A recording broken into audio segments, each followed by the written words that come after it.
अब तक बिहार समाचार के प्रायोजक हैं राधा कृष्ण फ्लाई एस ईट उद्योग, गुरुचाणम डिजिटल क्लासेस, नवादा विधि महाविद्यालय। गया अर्धनग्न अवस्था में मिली महिला का शव, पूरे इलाके में फैली सनसनी। मौके पर पहुंची मुसफ्फल थाना और विष्णुपद थाना पुलिस। पुलिस ने शव को कब्जे में लेकर पोस्टमार्टम के लिए गया मगध मेडिकल कॉलेज भेज दिया है। ये मामला गया जिले के विष्णुपद थाना क्षेत्र के फल्गु नदी गायत्री तट की है।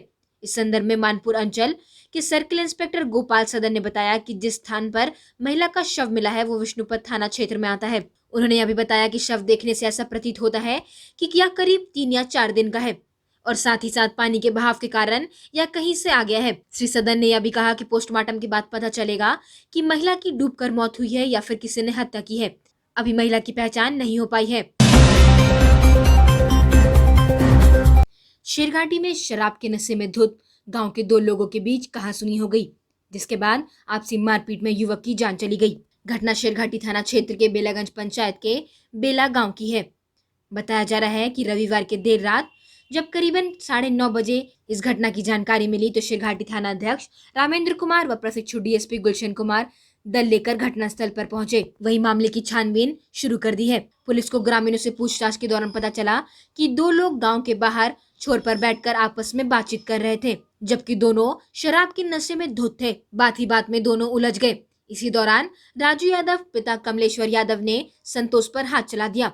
इसके बाद दोनों में झड़प होने के बाद एक व्यक्ति जमीन पर गिर गए, जिसकी सूचना परिजनों को दी गई, परंतु अस्पताल ले जाते ही उनकी मौत हो गई। साथ ही साथ इसकी जानकारी देते हुए प्रशिक्षु डीएसपी गुलशन कुमार ने बताया कि शव को कब्जे में लेकर पोस्टमार्टम हेतु मगध मेडिकल अस्पताल गया भेज दिया गया है, जबकि आरोपी संतोष चौधरी को हिरासत में ले ली गई है। इस घटना के बाद दोनों पक्षों में तनावपूर्ण माहौल को शांत कराने के लिए पुलिस लगातार कैंप कर रही है। आमस में बीते 2.5 माह पूर्व एक भीषण सड़क हादसे में एक ही गांव के 9 लोगों की दर्दनाक मृत्यु हो गई। इस घटना के बाद प्रखंड के रेगनिया गांव स्थित खैरा टोला को झंझोर कर रख दिया था। किसी ने अपने पति को खोया तो किसी ने अपने पिता को। उसी में शामिल है महादलित टोले की 2 बहनें सुषमा और कुसुम। इस घटना के बाद ये दोनों बहनें अनाथ हो गई हैं। 4 साल पूर्व मां मुनवा देवी ने अपनी बेटी कुसुम को जन्म देते ही तुरंत इस दुनिया को छोड़कर चली गई। वहीं अब बीते 15 जून को इलाके में हुए सड़क हादसे में पिता प्रेमन मांझी की भी मौत हो गई। बेबस अनाथ बहनों की जिंदगी अब बाधाओं और संघर्षों से भरी पड़ी है। वहीं इन परेशानियों को दूर करने के लिए रविवार को मुस्कान फाउंडेशन की टीम उनके घर पर पहुंची और दोनों बहनों को कपड़ा, स्कूली बैग, स्टडी मटेरियल, मास्क, साबुन और आर्थिक सहयोग दिया। संस्था के फाउंडर इमरोज अली ने बताया कि दोनों बहनों की मैट्रिक तक की शिक्षा का खर्च मुस्कान फाउंडेशन उठाएगी, ताकि दोनों बहनें शिक्षित होकर जागरूक एवं आत्मनिर्भर बन सके। साथ ही बताया कि बड़ी बहन सुषमा को 9वीं कक्षा में नामांकन कराया है और छोटी बहन कुसुम फिलहाल आंगनबाड़ी केंद्र में शिक्षा ले रही है। वहीं सुषमा की चाची सिसकते हुए बताए कि भतीजी कुसुम को अपनी मां का दूध तक नसीब नहीं हुआ और अब पिता भी ना रहे, हम दोनों ही इनकी देखभाल कर रहे हैं। शिरघाटी सड़क हादसे में अकौना के निकट बीते 1 वर्ष पूर्व शिरघाटी प्रखंड के बेलागंज पंचायत गणेश प्रजापति के पुत्र बजरंगी कुमार की सड़क हादसे में मौत हो गई थी। वहीं मृतक के परिजनों को आपदा प्रबंधक के तहत सोमवार को प्रखंड कार्यालय में स्थानीय विधायक डॉक्टर विनोद प्रसाद यादव एवं अंचलाधिकारी सुधीर तिवारी व प्रखंड विकास पदाधिकारी सुशांत कुमार प्रसून के द्वारा मृतक के परिजनों को 4 लाख रुपए का चेक राशि दिया गया। इसकी जानकारी देते हुए सीए सुधीर तिवारी ने बताया कि पेंडिंग पड़े सभी कार्यों को निपटाने के लिए फाइल की जांच की जा रही है। दुर्घटना में कई लोगों की मौत के बाद परिजनों को आपदा प्रबंधक तहत मिलने वाली राशि जल्द से जल्द दिलाकर निपटा दिया जाएगा। बिहार राज्य आंगनवाड़ी संयुक्त संघर्ष समिति के बैनर तले सोमवार को शिरघाटी प्रखंड कार्यालय में सेविकाओं एवं सहायिकाओं ने सांकेतिक हड़ताल प्राप्त हुए सरकार के द्वारा विशिष्ट नियमों की मांग को लेकर एवं मान्य की बढ़ोतरी सुनवाई को लेकर अनिश्चितकाल तक हड़ताल किया है। इस दौरान मौजूद सामूहिक महिलाओं का कहना है कि मजबूर होकर या कड़ा आंदोलन करना पड़ रहा है। हम लोग को कोरोना महामारी में भी इस सरकार में धरना प्रदर्शन करना पड़ रहा है। इसके कारण सरकार को चाहिए कि हम लोग को सुरक्षित अवस्था देते हुए कुछ मांगों को पूर्ण करे, नहीं तो आंदोलन की गति तेज करना पड़ेगा। शिरघाटी प्रखंड की कचौड़ी पंचायत अंतर्गत बहेरी गांव में ग्रामीणों को राशन कार्ड रहने के बावजूद भी नहीं दिया जा रहा है राशन। आरोप लगाते हुए ग्रामीणों ने बताया कि डीलर कौशल्या देवी के द्वारा राशन नहीं दिया जा रहा है, बल्कि जब आवाज उठाते हैं तो धमकी देते हुए कहा जाता है कि जहां शिकायत करना है कर ले। बहरहाल देखा जाए तो सरकार जिस राशन को बांटने के लिए डीलरों को यह राशन देती है, वह राशन आम व्यक्ति तक पहुंच नहीं रहा है। उक्त दौरान मौजूद ग्रामीणों ने बताया कि डीलर द्वारा कहा जाता है कि पदाधिकारी एवं सत्ताधारी राजनीतिक दल के लोगों का हमारे सर पर हाथ है, कोई हमारा कुछ नहीं बिगाड़ सकता। ऐसे में देखा जाए तो जिस गरीब को अनाज मिलना चाहिए उसके घर तक पहुंच नहीं पा रहा है, बल्कि वह अनाज दुकानों में चला जाता है। इक्का दुक्का ग्रामीणों का कहना है कि अनाज मिलती भी है, लेकिन सरकार द्वारा चना देते प्रक्रिया है। जहां सरकार ने दावा किया है कि लोगों को 5 या 6 किलो राशन पहुंचाने का, वहां ग्रामीणों को इसका आधा भी नहीं मिल रहा है। मिली बाबा शुरुआत से जब से चालू हुआ था बोला तो डीलर साहब को कह रहा है कि नहीं मिलेगा तुम्हारा कहा क्यों नहीं गलत मिल आती रहा है। कितना दिन से नहीं मिला? हमको तो जब हमको ससुर के नहीं मिला तो हम कभी भी नहीं दे रहा है। कई बार आप शिकायत किए हैं किसी अधिकारी? तो हम अकेले कहाँ जाए, इसको कहते हैं तो कहे हम क्या करेंगे, नहीं हम जाएंगे, जो नहीं देता नहीं दे। क्या नाम होगा? मालती देवी।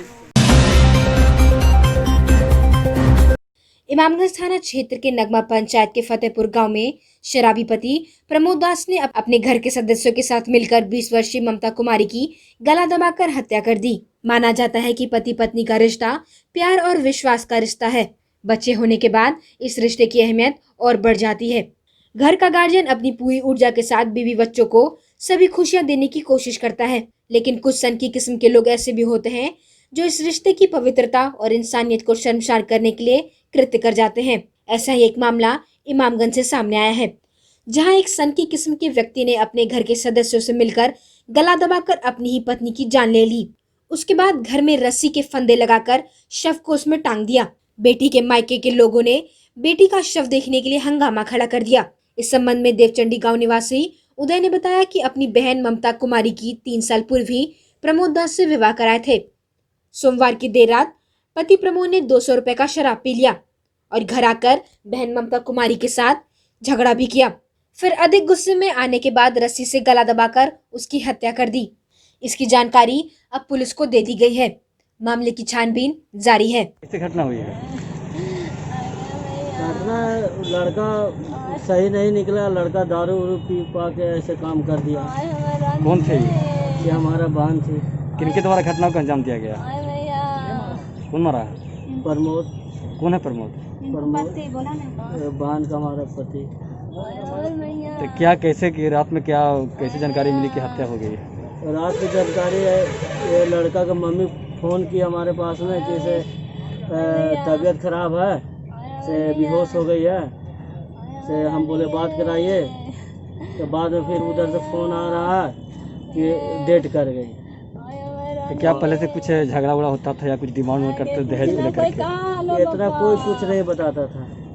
तो दहेज को लेकर कुछ डिमांड में कुछ करता था? वो सब बराबर बोलता रहता था ये लोग कि ये नहीं मिला, बर्तन कमी हो गया, गाड़ी घोड़ा देवे किए थे, पैसा वैसा जो बोले थे सारा सामान दिए थे। क्या पति शराबी भी थे? हाँ, बराबर शराब पी के क्या लड़ा झगड़ा करता था? हाँ, शराबी और एक नंबर के लंठबाज। शेरघाटी में विगत 4 दिनों से स्थानीय नगर पंचायत के सफाई कर्मियों का चला रहा हड़ताल सोमवार को समाप्त हो गया। सफाई कर्मियों के साथ सफलतापूर्वक वार्ता समाप्ति के उपरांत पूर्व उप मुख्य पार्षद दीनानाथ पांडे ने बताया कि कार्यलापक पदाधिकारी ज्योति श्रीवास्तव, मुख्य पार्षद लीलावती देवी एवं मुख्य पार्षद प्रेम प्रकाश उर्फ चिंटू सिंह के द्वारा सफाई कर्मियों के वार्ता के लिए अधिकृत किया गया था। इसके बाद उन्होंने सफाई कर्मियों के नगर पंचायत परिसर में बात की। वार्ता के बाद सफाई कर्मी अपने काम में लौटने के लिए राजी हो गए और शहर में सफाई का कार्य पुनः शुरू हो गया। इमामगंज थाना क्षेत्र के भवंडी पंचायत के डिम्बर गांव में एक युवक की गला दबाकर की हत्या। युवक 19 वर्षीय संजीव कुमार था। मृतक युवक की बहन ने बताया कि मामला प्रेम प्रसंग की थी। बीते 2 दिन पहले ही मृतक और उसके परिवारजनक को पड़ोसी विकास कुमार ने धमकी दी थी। सबके पास से एक लाठी और चप्पल बरामद हुई है।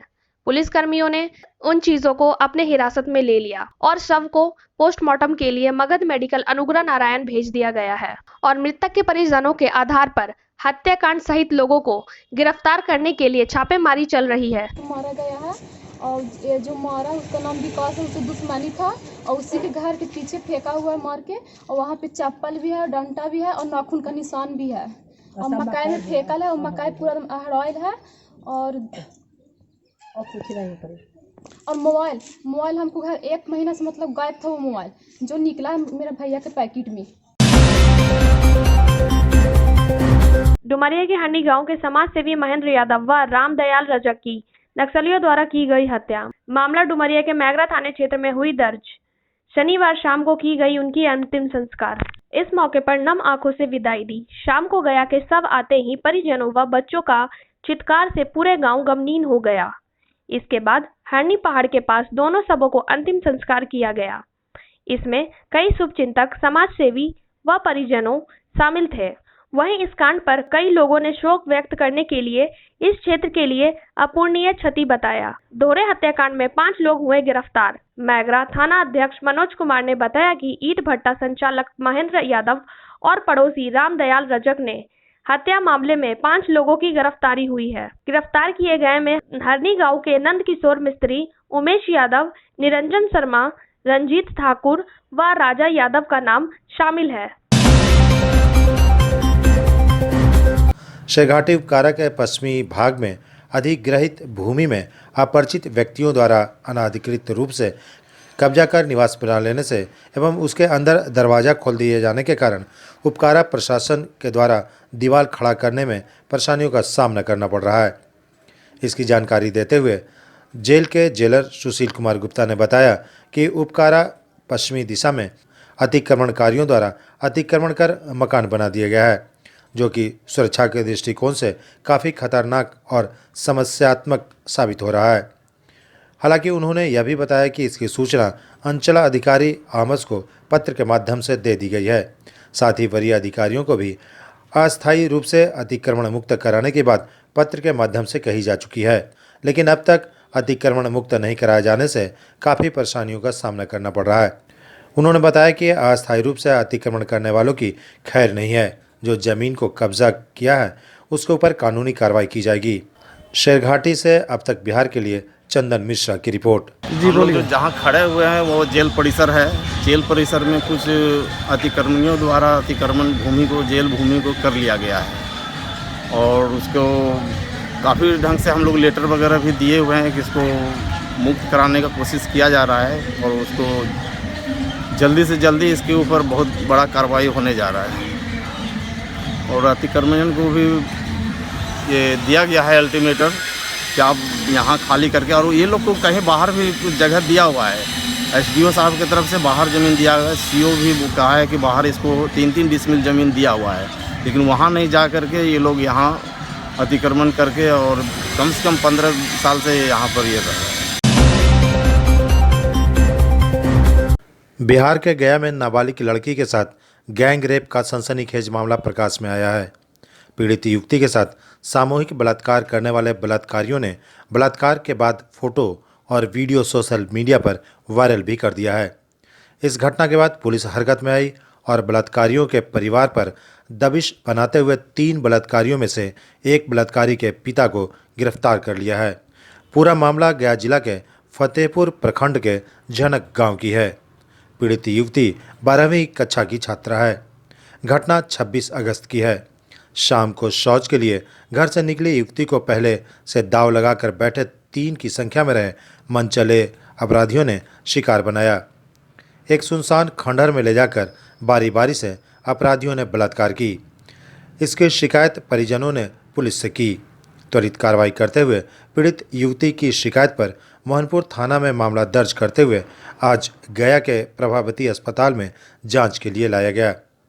इस घटना के बाद पीड़ित युवती के परिजन दहशत में हैं। उन्हें जान से मारने की धमकी भी अपराधियों ने दी है। फिलहाल गया के प्रभावती अस्पताल में मेडिकल टेस्ट के लिए युवती को लाया गया। वहीं अपराधियों के ठिकानों पर पुलिस लगातार छापेमारी कर रही है। अब तक बिहार ब्यूरो रिपोर्ट गया। तो उन लोग बोला कि जहाँ किसी को बोलेगी तो हम तुमको मार देंगे, तुमको परिवार के ये करेंगे वो करेंगे, पूरा मतलब धमकी दिया हमको।